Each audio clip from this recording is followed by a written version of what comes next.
बिस्मिल्लाहिर्रहमानिर्रहीम। लाखों दरूद पाक हज़रत मोहम्मद सल्लल्लाहु अलैहि वसल्लम और आप सल्लल्लाहु अलैहि वसल्लम की आल पर।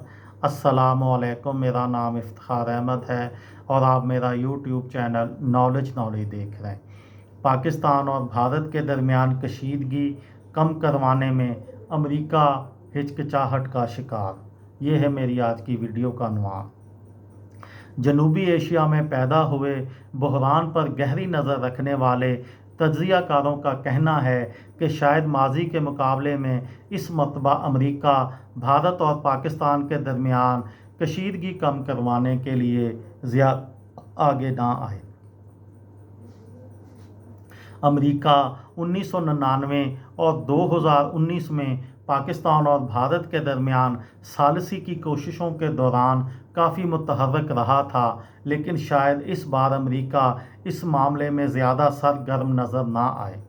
नायब अमेरिकी सदर JD वैंस के बयान पर माइकल कोगलमैन ने कहा, मैं समझता हूं कि वैंस का बयान ट्रंप इंतज़ामिया की खारजा पॉलिसी को ज़ाहिर करता है, और वो ये कि अमेरिका को बैनुल-अक़वामी मामलात में ज़्यादा मुदाखलत की ज़रूरत नहीं है, और ये कि अमेरिका भारत और पाकिस्तान के दरमियान कशीदगी में कमी का ख्वाहां है, लेकिन अमेरिका फ़रीक़ैन में कशीदगी कम करने के लिए बहुत आगे तक नहीं जाएगा, और ये पहली ट्रंप इंतज़ामिया के मुकाबले में बड़ी तब्दीली होगी। लेकिन कुछ तज्ज़ियाकारों का कहना है कि अमेरिकी रहनुमाओं के चंद बयानात पर यह नतीजा अख्ज़ करना दुरुस्त नहीं कि अमेरिका भारत और पाकिस्तान के दरमियान कशीदगी कम करवाने में हिचकिचा रहा है। अमेरिका में पाकिस्तान की साबका सफ़ीर मलीहा लोधी ने बताया कि अमेरिका बिल्कुल हिचकिचा नहीं रहा और इस सारे अमल में शामिल है। अमेरिका के मौजूदा सेक्रेटरी ख़ारजा मार्क रूबियो के पाकिस्तान में वज़ीर आज़म शहबाज शरीफ और भारत में वज़ीर ख़ारजा से टेलीफोनिक राब्ते हुए हैं। इन टेलीफोनिक राब्तों के बाद अमेरिका से जारी होने वाले बयानात में कहा गया है कि सेक्रेटरी मार्क रूबियो ने दोनों ममालिक से कशीदगी में कमी लाने की दरख्वास्त की है।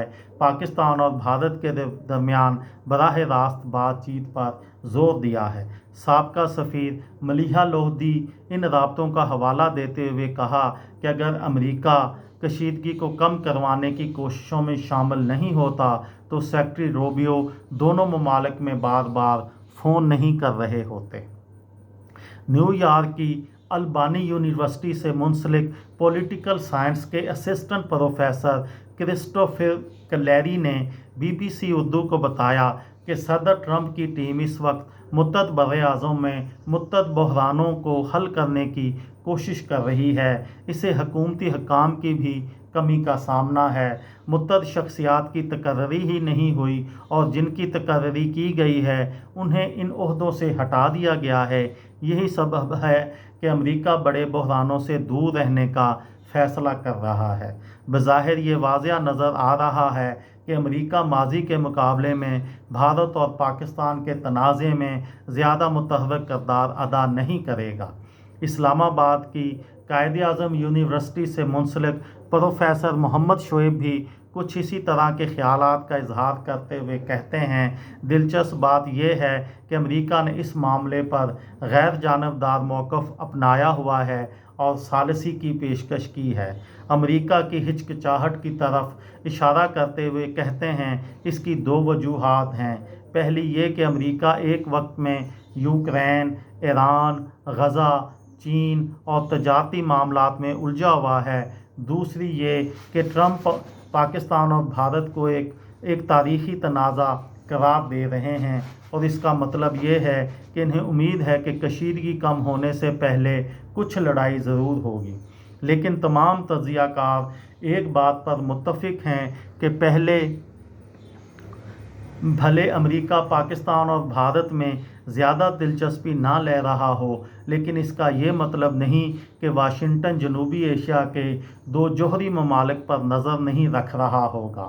क्रिस्टोफर क्लेरी कहते हैं, अमेरिकी सेक्रेटरी रूबियो फिल वक्त बतौर कौमी सलामती के मुशीर भी काम कर रहे हैं और दोनों ममालिक में फ़ोन करके कशीदगी को कम करने की हौसला अफजाई कर रहे हैं। प्रोफेसर मोहम्मद शोएब भी कुछ ऐसे ही ख़यालात का इजहार करते हुए कहते हैं, अमेरिका फ़िलहाल हिचकिचाहट का शिकार ज़रूर नज़र आ रहा है, लेकिन उनकी जानब से फ़रीक़ैन से रब्ता करने का बुनियादी काम ज़रूर किया जा रहा है। वो मज़ीद कहते हैं कि अगर ये तनाज़ा मज़ीद बढ़ता है तो यकीनन अमरीकी सरगर्मियाँ भी बढ़ेंगी। मेरा ख़्याल है कि ट्रंप इंतज़ामिया को पाकिस्तान और भारत के दरमियान ताकत के कंट्रोल्ड इस्तेमाल से कोई मसला नहीं, मगर ये दोनों ममालिक कोई ख़ुदकुश रास्ता अपनाते हैं तो यकीनन अमेरिका भी फ़रीक़ैन से रब्ता बढ़ाकर इस तनाज़े को कंट्रोल करने की कोशिशों को बढ़ाएगा। ये थी मेरी आज की वीडियो। किसी दोस्त को, किसी भाई को, किसी बहन को फ़ायदा हो तो मुझे दुआओं में याद रखिएगा। दिल दिल पाकिस्तान, जान जान पाकिस्तान। अस्सलाम वालेकुम।